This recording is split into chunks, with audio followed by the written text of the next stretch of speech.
السلام علیکم۔ اس وقت مذاکرات کامیاب ہیں اور پاکستان پورے طریقے سے کامیاب ہوا ہے ایران اور امریکہ کے مذاکرات کرنے میں۔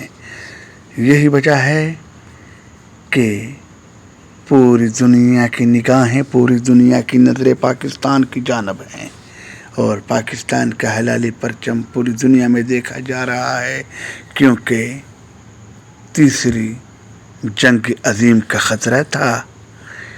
کیونکہ اگر یہ جنگ کچھ اور بڑھتی تو روس اور چائنا اور کوریا ہوتے ایران کے ساتھ اور امریکہ کے ساتھ، آپ کو پتہ ہے نیٹو، باقی دنیا اور کچھ عرب ممالک بھی۔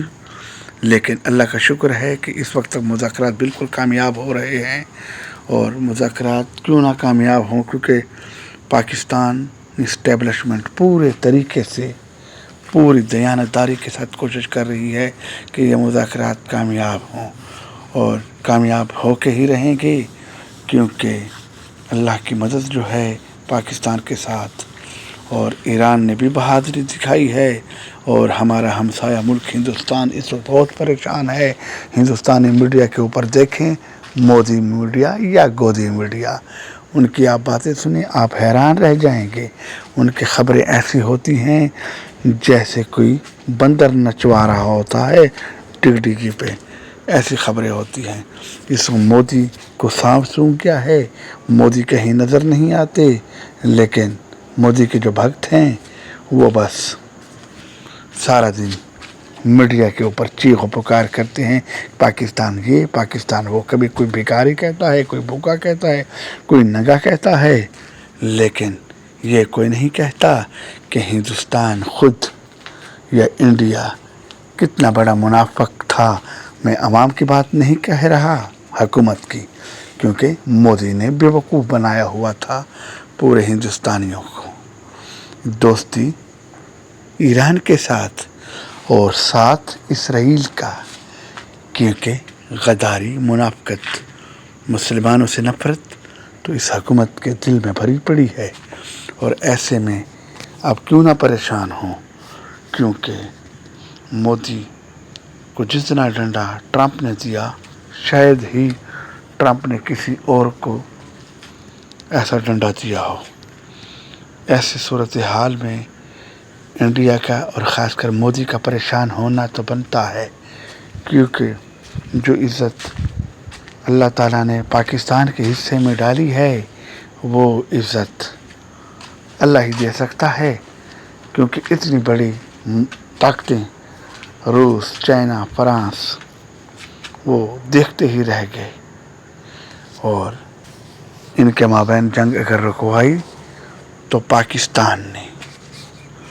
باقی آپ سیاست سے ہٹ کے سوچیں تو اس میں کوئی دوسری بات نہیں کہ یہ پاکستان کی اسٹیبلشمنٹ کی انت تک کوششوں کا نتیجہ ہے، کیونکہ ایسی باتوں میں ہمیں سیاست کا کوئی لینا دینا نہیں ہونا چاہیے، کیونکہ یہ ملک کی عزت ہے اور ملک سب کا مشترکہ ہے، اس میں کسی پارٹی کا کوئی لینا دینا نہیں ہوتا۔ تو ایسی صورتحال میں آپ بھی دعا کریں کہ ایران میں امن آئے، تاکہ ایران مزید مضبوط ہو، کیونکہ ایسے معاہدے زیادہ دیر پا نہیں رہتے، کیونکہ اسرائیل کبھی نہیں چاہے گا کہ یہ صلح مستقل ہو۔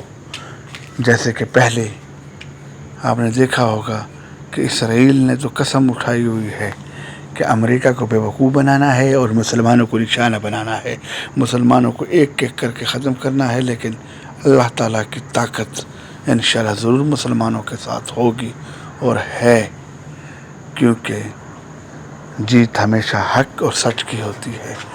ایسے حالات میں جب ایران کا کوئی ساتھ دینے والا نہیں تھا، اس کے باوجود بھی ایران نے مستقل مزاجی، صبر کے ساتھ، بہادری کے ساتھ ایسے دشمن کا مقابلہ کیا جو دنیا کی پوری طاقتیں ایک طرف اور امریکہ ایک طرف اور اس کا پٹھو اسرائیل ایک طرف۔ اس وقت مودی بہت پریشان ہے اور وہ سوچ رہا ہے کہ آخر پاکستان جیسے غریب ملک کو ایسی عزت کیسے مل جاتی ہے۔ اب اس میں تو کسی کا لینا دینا نہیں، کیونکہ عزت تو اللہ تعالیٰ کے ہاتھ میں ہے، جسے چاہے عزت دے، چاہے جسے ذلت دے۔ بہرحال اب دیکھتے ہیں کہ اونٹ کس کروٹ پر بیٹھتا ہے، لیکن اتنا ضرور ہے کہ پاکستان کی وجہ سے انڈیا گورنمنٹ، بی جے پی حکومت کو مرچیں لگی ہوئی ہیں، ان کو تکلیف ہے، کیونکہ پاکستان کو وہ ہر طریقے سے برباد دیکھنا چاہتے ہیں، نہ صرف معاشی لحاظ سے بلکہ ہر لحاظ سے، تاکہ پاکستان کبھی انڈیا کے سامنے کھڑا نہ ہو۔ لیکن نہیں، پاکستان ایک ایٹمی پاور ملک ہے، پاکستان کے ساتھ کوئی اور تو پنگا لے نہیں سکتا، لڑ جھگڑ تو سکتا نہیں۔